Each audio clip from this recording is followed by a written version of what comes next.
Thank you very much. The first thing I would like to say is what are and what is a weapon of mass destruction?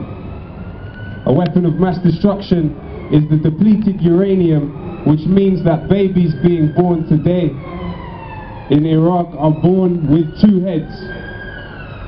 Babies are born with 1 arm, are born with incredible deformities. Now we have to ask ourselves a question, us in comfortable London, surrounded as we are by police and everything else.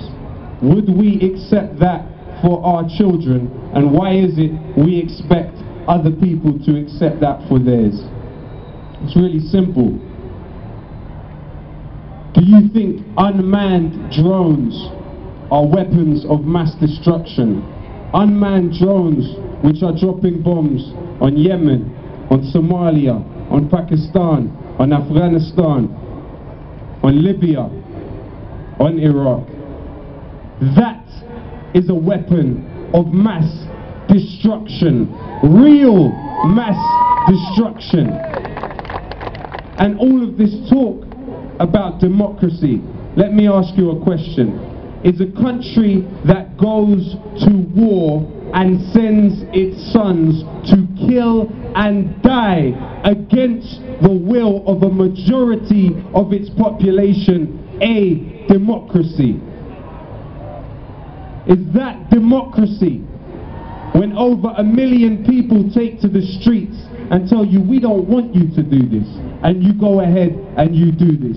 Does this equal democracy? And we can sit here so convinced of our own supremacy, so convinced of the own supremacy of our own humanity, as if we are more human than other people, with our arrogance. Sleep comfortably.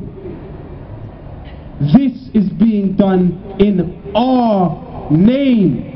What is wrong with us?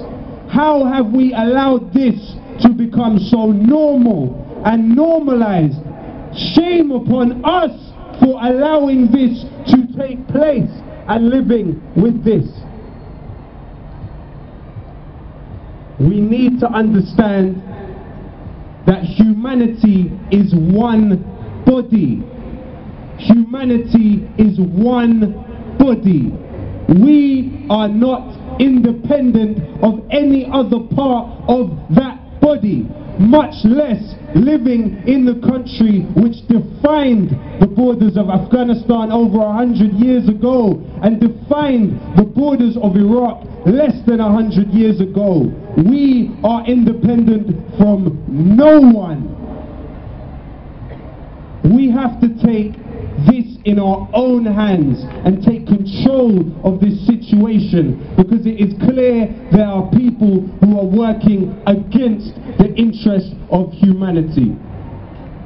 And they talk about democracy in the Middle East and dictatorships in the Middle East. The biggest dictator in the Middle East, who has imprisoned the most people, who has ethnically cleansed the most people, who has displaced the most people, who has murdered the most people, has a name. That dictator is called the State of Israel. And I'll tell you this, you talk about democracy in Arab countries. If you had democracy in Arab countries, not one of the governments would be pro-Israeli. Not one of them. Not one of them. There wouldn't be any more American military bases on the land. You think it takes a rocket scientist to work this out?